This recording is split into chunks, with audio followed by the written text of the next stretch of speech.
I know a lot of you who clicked on this video may be thinking convertible plus Norway equals a very bad idea, because isn't Norway this cold and dark place with really bad weather? Well, for a lot of Norway, a lot of the year, that is 100% true. And at the time of filming this video, you can actually travel to Norway where you can see polar bears right now. Not on mainland Norway, but it's about 2,500 kilometers north of here on an archipelago called Svalbard, where it's basically cold all year around. But here in the south of Norway, we have convertible weather in the summer. So I want to argue in this video why this MG Cyberster, if you live in a place with even weather as we have here in Oslo, you should maybe consider this as your next electric car. And also want to talk about not only this car, but also Norway and the weather in general, because I think there are a lot of misconceptions, and why not use this opportunity testing a convertible to talk about how warm and beautiful and light and good weather we can have in Norway. Not only is the Cyberster unique, it being a low-slung, two-seater roadster with a long hood, the design is also executed so darn beautifully. I don't think there is a single bad angle on this car. It is just so pretty and stunning, especially in the flesh.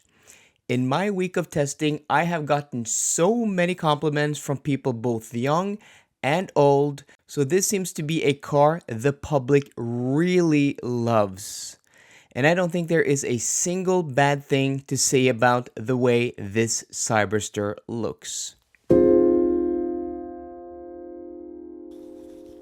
On top of the door here we have a button, and the Cyberster has these electric Lambo style doors, and they are super cool, super gimmicky, but in a car like this I don't mind gimmick and theater at all. I think it really fits the character and the style of this car.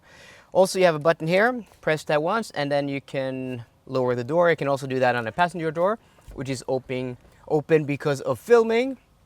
And there we go. And I can also, with the press of the button, open it up again. So this is a two-seat sports car, and we have to take it as it is. And my critique of this interior isn't weighed as highly as critique of, for example, a Volvo or a Skoda or a Volkswagen or an Audi, because this is a very, very unique car, and you know, by its nature it is going to be a compromise, right? For example, two-seater, not a lot of storage, not very practical, though you have, you know, a few cup holders here, storage in the doors, and also storage behind the seats here. For being this type of vehicle, I think it is surprisingly practical. But there are a few negatives I want to touch upon first. And the first major one, which may be a deal breaker for a lot of people, is the seating position. So I'm 180 centimeters, 5'11", and I just barely fit here. I mean, if the roof was on, I would have enough headroom. But the thing is, I'm looking into, you know, the roof part here, and I don't feel I can get, you know, my seat low enough, which is what you want. You want to feel like you're sitting in the car and not on top of the car. And I do feel like I'm sitting on top of the car. The seat is set all the way down and basically all the way back. So I have a really nice seating position with my feet, but I'm not low enough, and there's no tilt in the seat either. So I feel like I'm a little bit too far away from the steering wheel. So as other reviewers have, you know, noted, getting a good seating position in this car is pretty hard, but the major thing is not getting this seat low enough. I can haunch like this, but then I'm sitting too close with my feet, and it's not a natural seating position. And also these seats, not the most comfortable. The back is just shaped weirdly, so for me, I don't particularly find it comfortable, but I haven't had any issues. I've been driving this car a lot the past few days, and I haven't had any back pain, so I just don't find them, you know, I'm not very comfortable in them, if that makes any sense. But overall quality is really high. I really like, you know, the design of the steering wheel with, you know, the stitch leather on the airbag cover here. Also a lot of faux stitch leather throughout the cabin. You know, this red and black tone interior with, you know, this suede type of material here on the center console, on the seats, just looks really, really nice. And the overall, you know, shape and design, a little bit reminiscent of the Jaguar F-Type with, you know, this grab handle here. But overall, a really nice design with surprisingly good quality for being at this price point. And then we have the other negative, and that is the infotainment system set up here, which just isn't any good. And if this was a normal EV, I would, you know, slaughter it, because I would say just don't buy this car. But again, you don't have any, there's no competition, right? So there's no alternative to this car. And it's a 4-screen setup where you have, you know, your climate and settings down here, which works completely fine. And then you have a driver display, and then you have 2 flanking screens here, which for the most part you can't see. And this is the worst one. This is more obstructed than this, and this is your navigation system, which doesn't work very well. It's been, you know, freezing up and just not working a lot of the time. And also there's no route planner, proper route planner, so it doesn't show you, you know, battery percentage at arrival, or it doesn't put in a charger for you. And also I can't get Apple CarPlay to work even with the cable. So it's just pretty bad in a lot of ways, the infotainment system, but it's been working fine, and I can forgive it because it's this type of vehicle. So yeah, I'm just gonna put on the roof now to show you guys how quick that is. There's a button here on the dashboard. You hold it up, and then, you know, you could take it, put it up and down of speeds of 50 kilometers an hour. And you can see here, I actually have pretty decent headroom, so I'm not complaining about that. And also legroom is pretty fine. Like the distance to the dashboard is about this. So yeah, so the complaints I have, like the seating position and also the infotainment system, can be fixed in a future facelift, which I hope they do, because if they do, this interior is near perfect.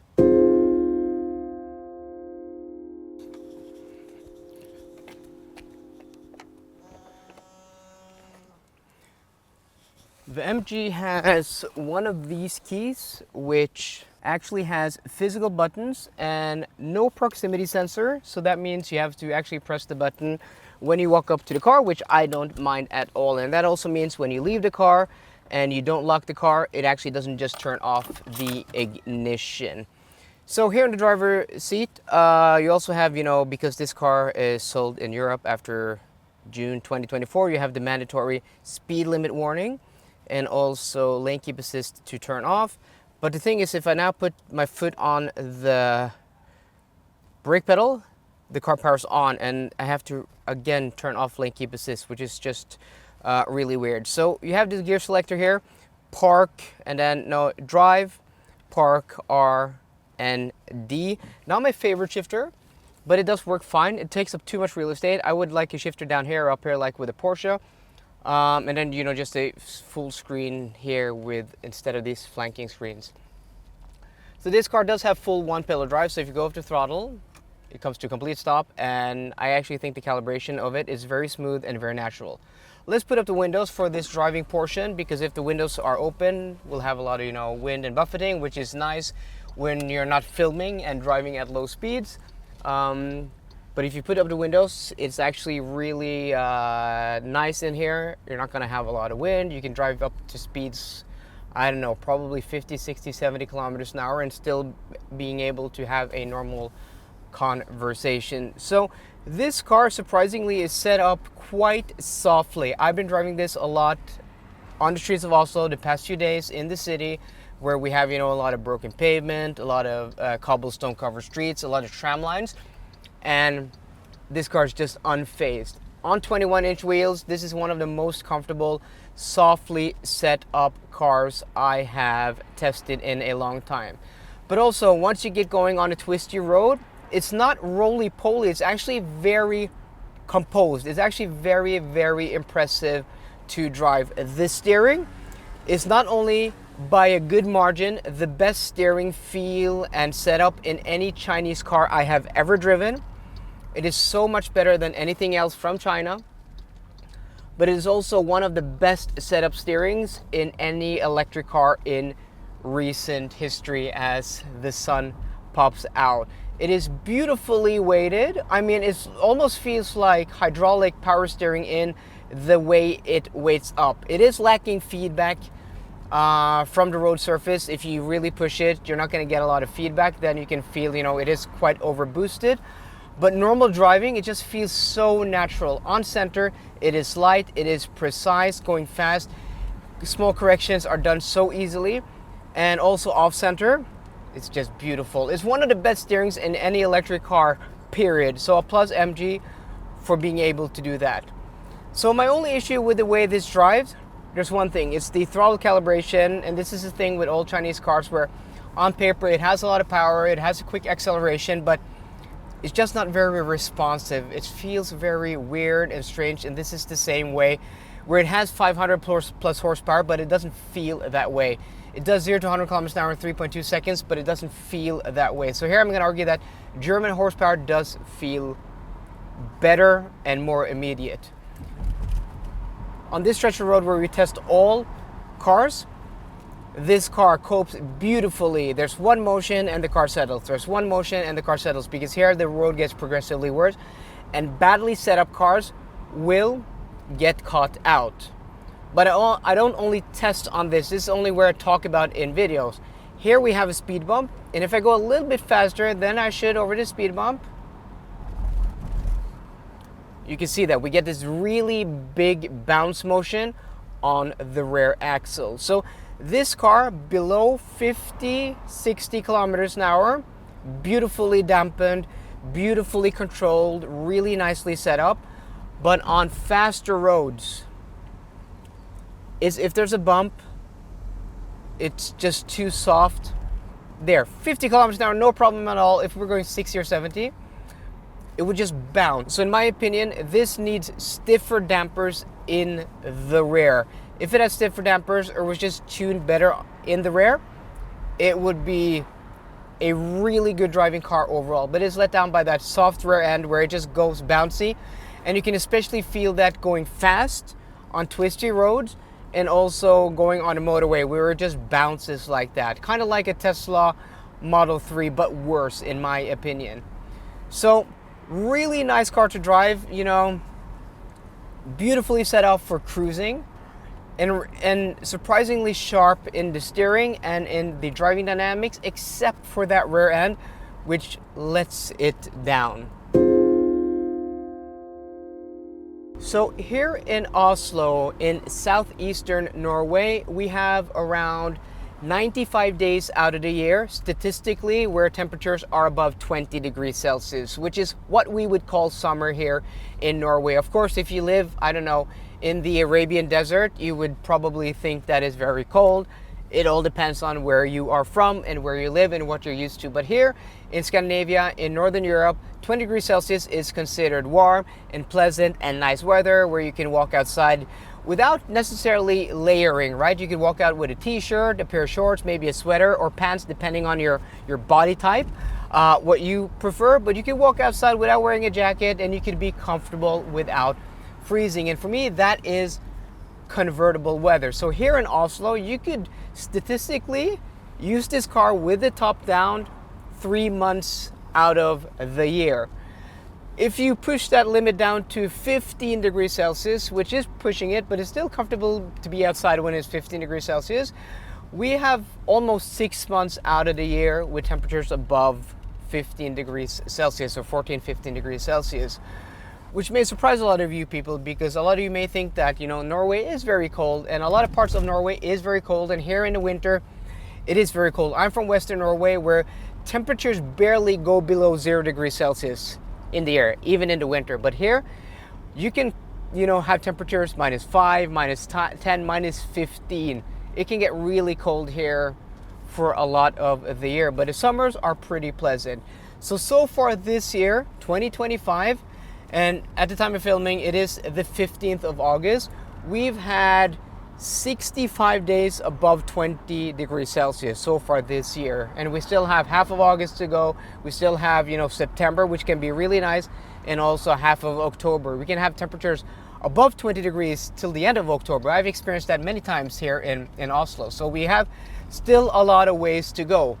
Above 25 degrees Celsius, we've already had 18 days. And above 30 degrees Celsius, we've had more than 5 days. So yeah, it can get really warm here, relatively set, depending on where you live. But for us, above 25 degrees, that's really nice weather. Above 22, 23, I go to the beach.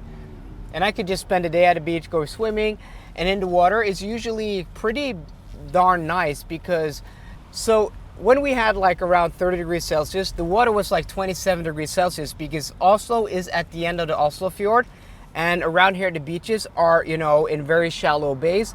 So we can have really nice and pleasant temperatures here in Oslo for a lot of the year. Like today, beautiful day to be out driving a convertible. If you've ever dreamt about owning a top-down car, as I have for decades, this may just be the perfect opportunity to get one because it's fast, it looks amazing, it drives for the most part very good, and especially here in Norway, it is relatively inexpensive. I don't know if we're going to get anything like this in the near or the far future or ever again. This is a unicorn in the electric car market or in the car market in general. So next time you come to Norway on holiday, maybe you should rent one of these. I don't know if anybody even, you know, rents these out, but I would search to see if I could rent a Cyberster, an electric convertible, because for Norway, it's just an awesome convertible. Not an awesome electric car, but an awesome electric convertible, and I really freaking love this thing. So guys, let me know what you think of the MG Cyberster in the comments section down. So I hope you enjoyed today's video. If you did, please drop me a thumbs up down below, and for more car content, as always, please subscribe. See you guys later, and goodbye.